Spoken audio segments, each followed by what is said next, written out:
السلام علیکم ورحمۃ اللہ وبرکاتہ۔ محترم سامعین، اللہ رب العالمین کا بہت بڑا شکر اور اس کا احسان ہے کہ اس نے ہم سب کو انسان بنایا، ہم سب کو مسلمان بنایا اور امت محمدیہ کے اندر پیدا کیا، اور ہم سب کو اس نبی کی امت میں پیدا فرمایا کہ جس نبی کی امت میں آنے کا شرف حاصل کیا تھا حضرت موسیٰ علیہ السلام جیسے نبی اور پیغمبر نے۔ حضرت موسیٰ علیہ السلام نے فرمایا، اے اللہ اگر تو نے مجھے نبی نہ بنایا ہوتا، اے اللہ اگر تو نے مجھے رسول نہ بنایا ہوتا تو میرے لیے سب سے بہتر یہ ہوتا کہ تو مجھے جناب محمد رسول اللہ صلی اللہ علیہ وسلم کی امت میں پیدا فرما دیتا۔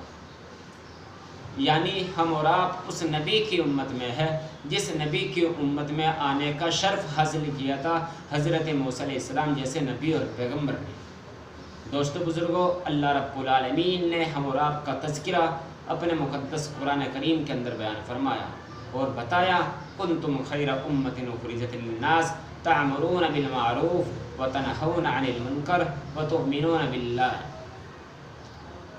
آپ وہ قوم ہو جو لوگوں کو اچھائی کا، لوگوں کو اچھی باتوں کا، نیک باتوں کا حکم دیتے ہو اور لوگوں کو بری باتوں سے روکتے ہو۔ آپ کا تذکرہ اللہ نے قرآن کریم کے اندر بیان فرمایا، اور اسی کے ساتھ ساتھ اللہ رب العالمین نے آپ کا تذکرہ 27ویں پارے میں ارشاد فرمایا، وَمَا خَلَقْتُ الْجِنَّ وَالْإِنسَ إِلَّا لِيَعْبُدُونَ مَا خَلَقْتُ الْجِنَّ وَالْإِنسَ إِلَّا لِيَعْبُدُونَ۔ میں نے صرف جناتوں کو اور انسانوں کو اپنی عبادت کے لیے پیدا فرمایا۔ یعنی ہم اور آپ صرف اللہ رب العالمین کی عبادت کے لیے دنیا میں آئے۔ اس کے باوجود اس کے اپوزٹ آپ خود دیکھیں کہ ہم اور آپ دنیا داری میں کیسے ملوث ہو گئے۔ ہم اور آپ کو نماز کا خیال نہیں ہے، ہم اور آپ کو نماز کا، روزے کا، زکوٰۃ کا، حج کا، قرآن کریم پر عمل کرنے کی توفیق نہیں ہوتی ہے۔ کئی دن گزر جاتے ہیں، نماز کا خیال نہیں رہتا، قرآن کریم پر عمل کرنے کی توفیق نہیں ہوتی۔ اس لیے اللہ رب العالمین ہم سب کو چاہیے کہ اللہ ہم سب کو نماز کی، روزے کی اور قرآن کی سب چیزوں کی توفیق عطا فرمائے۔ ساتھیوں، جس طریقے سے آج مسلمانوں کے اوپر ظلم اور بربریت کے پہاڑ توڑے جاتے ہیں، مسلمانوں کے خلاف سازشیں رچی جاتی ہے، مسلمانوں کے خلاف، اور امن و امان کو قائم رکھنے کے لیے جناب محمد رسول اللہ صلی اللہ علیہ وسلم نے جو کردار ادا کیا، میں آپ سے گزارش کرتا ہوں آپ بھی اسی کردار کو عطا کریں۔ جس طریقے سے آپ اپنی ہر معاملے میں، آپ اپنے ہر طریقے میں جناب محمد رسول اللہ صلی اللہ علیہ وسلم کا کردار عطا کریں۔ بچپنا آپ نے کیسے گزارا، آپ بھی اپنا بچپنا ایسے گزارے۔ جوانی آپ صلی اللہ علیہ وسلم نے کیسے گزاری، آپ بھی اپنی جوانی ایسے گزارے۔ آپ صلی اللہ علیہ وسلم نے بڑھاپا کیسے بتایا، آپ بھی بڑھاپا ایسے بتائے۔ یعنی نبی کریم صلی اللہ علیہ وسلم کے کردار کو، افعال کو اور آپ کے معاملات کو ہم اور آپ کو اپنی لائف میں، ہم اور آپ کو اپنی زندگی میں گزارنا ہے انشاءاللہ۔ اور میں آپ سے یہ بھی بتاتا ہوں کہ نبی کریم صلی اللہ علیہ وسلم جب دنیا میں آئے تو جب نبی کریم صلی اللہ علیہ وسلم دنیا میں آئے تو دنیا میں آنے کے بعد اللہ رب العالمین نے اللہ کے نبی صلی اللہ علیہ وسلم کو دنیا سے رخصت فرما دیا۔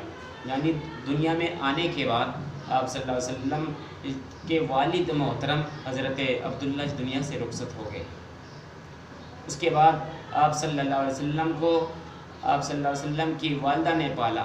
6 سال کے بعد آپ صلی اللہ علیہ وسلم کی والدہ بھی اس دنیا سے رخصت ہو گئی، اور جب آپ صلی اللہ علیہ وسلم کی ماں حضرت آمنہ حضور صلی اللہ علیہ وسلم کو اپنے مائکے لے کر گئی، حضور صلی اللہ علیہ وسلم کو اپنے گھر پر لے کر گئی، حضور صلی اللہ علیہ وسلم اپنی والدہ کے ساتھ اپنے ماموں کے یہاں پر، اپنے نانا نانی کے گھر پر پہنچے۔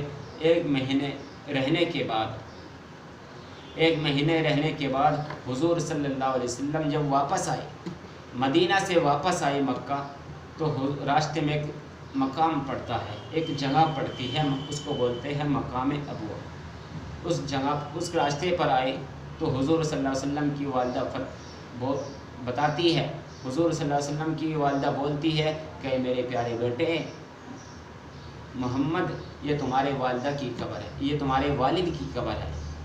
حضور صلی اللہ علیہ وسلم اس قبر کو دیکھتے ہیں اور اس قبر کو دیکھتے ہیں اور حضور صلی اللہ علیہ وسلم کی آنکھوں سے آنسو جاری ہو جاتے ہیں۔ حضور صلی اللہ علیہ وسلم کی والدہ بھی روتی ہے، حضرت آمنہ بھی روتی ہے۔ پھر 15-20 سیکنڈ کے بعد چلتی ہے، 15-20 قدم چلتی ہے، حضور صلی اللہ علیہ وسلم کی انگلی پکڑ کر چلتی ہے۔ اس کے بعد واپس لوٹی اور پیچھے دیکھا، شوہر کی محبت اتنی زیادہ تھی، پھر پیچھے مڑ کر دیکھا اور محبت جوش میں آئی، پھر واپس آئی، حضور صلی اللہ علیہ وسلم کو لے کر آئی اور اسی موقع پر اسی جگہ پر حضور صلی اللہ علیہ وسلم کی والدہ بھی اس دنیا سے فوت ہو جاتی ہے۔ اس کے بعد آپ صلی اللہ علیہ وسلم کو کس نے پالا؟ 6 سال کے بعد آپ صلی اللہ علیہ وسلم کو کس نے پالا؟ 6 سال کے بعد آپ صلی اللہ علیہ وسلم کو حضور صلی اللہ علیہ وسلم کے دادا عبد المطلب نے پالا۔ جب حضور صلی اللہ علیہ وسلم کی عمر 8 سال کی ہوئی، حضور صلی اللہ علیہ وسلم کے دادا بھی اس دنیا سے کوچ کر گئے، اس دنیا سے رخصت ہو گئے۔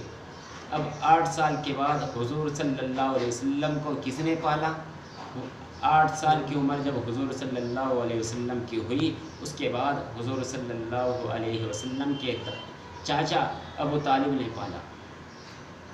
کتابوں میں آتا ہے کہ حضور صلی اللہ علیہ وسلم کے چاچا ابو طالب کے اور بھی بچے تھے، حضرت ابو طالب کے اور بھی بیٹے تھے اور بھی بچے تھے، لیکن حضور صلی اللہ علیہ وسلم کو صرف اپنے کمرے میں آنے کی اجازت دیتے تھے، ابو طالب اپنے بچوں کو اجازت نہیں دیتے تھے۔ حضرت ابو طالب کے بچے فرماتے ہیں، اے ابو، آپ بھتیجے کو آنے کی اجازت دیتے ہو اور آپ اپنے بچوں کو منع کرتے ہو۔ حضرت ابو طالب فرماتے ہیں کہ میرے پیارے بیٹو، جو چیز میں نے اپنے بھتیجے کے اندر دیکھی ہے وہ میں نے آپ کے اندر نہیں دیکھی، اس لیے میں آپ کو منع کرتا ہوں اور اپنے بھتیجے کو آنے کی اجازت دیتا ہوں۔ اس لیے دوستو بزرگوں، حضور صلی اللہ علیہ وسلم کی عمر جب 10 سال کی ہوئی اور 11 سال کی ہوئی تو حضور صلی اللہ علیہ وسلم نے اپنے چاچا سے کہا، اے میرے پیارے چاچا، میں بھی آپ کے ساتھ ملک شام تجارت کرنے کے لیے جاؤں گا۔ حضور صلی اللہ علیہ وسلم کے چاچا نے منع نہیں کیا، حضرت ابو طالب نے جواب نہیں دیا، منع نہیں کیا، بلکہ کہا، اے میرے پیارے بیٹے، اے میرے پیارے بھتیجے، آپ بھی میرے ساتھ ملک شام تجارت کرنے کے لیے جائے چلو، میں بھی تمہیں بزنس میں ماہر کر دوں، میں بھی تمہیں تجارت میں ماہر کر دوں۔ جب حضور صلی اللہ علیہ وسلم اپنے چاچا کے ساتھ تجارت کرنے کے لیے جاتے ہیں ملک شام، تو راستے میں ایک یہودی نکلتے ہیں، راستے میں ایک گرجا گھر ہوتا ہے، اس سے ایک یہودی، ایک عیسائی نکلتا ہے اور اس عیسائی نے ان سارے لوگوں کو بلایا تو حضور صلی اللہ علیہ وسلم کے چاچا ابو طالب نے حضور صلی اللہ علیہ وسلم کو ایک پیڑ کے نیچے بٹھایا اور کہا، اے میرے بھتیجے، آپ یہیں پر بیٹھ جاؤ، ہم ابھی آتے ہیں۔ حضور صلی اللہ علیہ وسلم اسی پیڑ کے نیچے سو گئے۔ یہ سارے کے سارے لوگ اس عیسائی کے پاس پہنچے، اس عیسائی کے پاس پہنچے، گرجا گھر کے پاس۔ تو اس عیسائی نے پوچھا، اے لوگو، تم سارے کے سارے لوگ میرے پاس آئے ہو، جب تم میرے پاس آ رہے تھے تو یہ آسمان، یہ زمین، یہ درخت، یہ پیڑ، یہ پہاڑ، یہ سارے کے سارے سجدہ کر رہے تھے۔ اس عیسائی نے بتایا، اے لوگو، وہ جو تمہارے پاس وہ بچہ ہے، چھوٹا سا بچہ، وہ کہاں ہے؟ حضرت ابو طالب فرماتے ہیں کہ وہ تو اس پیڑ کے نیچے سویا ہوا ہے۔ وہ عیسائی فرماتے ہیں کہ لوگو، اس بچے کو بلاؤ، ارے اس بچے کی وجہ سے تو میں نے تم سب کی دعوت کی ہے۔ وہ عیسائی فرماتے ہیں کہ اس بچے کو بلاؤ، اس بچے کی وجہ سے تو میں نے آپ لوگوں کی دعوت دی ہے، آپ لوگوں کو دعوت کی ہے آپ کی۔ حضرت ابو طالب اس بچے کو بلاتے ہیں۔ جب حضور صلی اللہ علیہ وسلم آتے ہیں تو عیسائی کہتے ہیں، اے لوگوں، اس بچے کو اس دیش سے، اس ملک سے واپس کر دو اس کو۔ حضرت ابو طالب فرماتے ہیں، کیوں؟ عیسائی حضرت وہ عیسائی جو گرجا گھر میں رہتے تھے انہوں نے کہا کہ جب یہ میرے پاس آ رہا تھا تو یہ چاند، یہ سورج، یہ ستارے، یہ آسمان، یہ پہاڑ، یہ درخت، یہ ساری کی ساری چیزیں اس کے سامنے جھک رہی تھیں، اور یہ وہ آدمی ہے، یہ انسان ہے، اور یہ وہ انسان ہے جس کی اتباع پوری دنیا کرے گی۔ اور اس کے بارے میں ہم نے اپنی کتابوں کے اندر پڑھا ہے کہ جب ایسا انسان اس دنیا میں آ جائے گا تو سارے کے سارے لوگ اسی انسان کی کٹیا میں داخل ہو جائے۔ تو میرے پیارے ساتھیوں، اللہ رب العالمین نے ہمارے لیے اور آپ کے لیے جناب محمد رسول اللہ صلی اللہ علیہ وسلم کو نمونہ بنایا۔ ہم اور آپ اپنی زندگی میں نبی کریم صلی اللہ علیہ وسلم کے کردار کو عطا کریں۔ تو دوستو بزرگوں، آپ لوگوں سے گزارش یہی ہے کہ دین پر چلیں، نمازوں کی پابندی کریں، قرآن کریم پر عمل کریں، اور اپنے بڑوں کا ادب کریں، چھوٹوں پر شفقت کریں۔ السلام علیکم ورحمۃ اللہ وبرکاتہ۔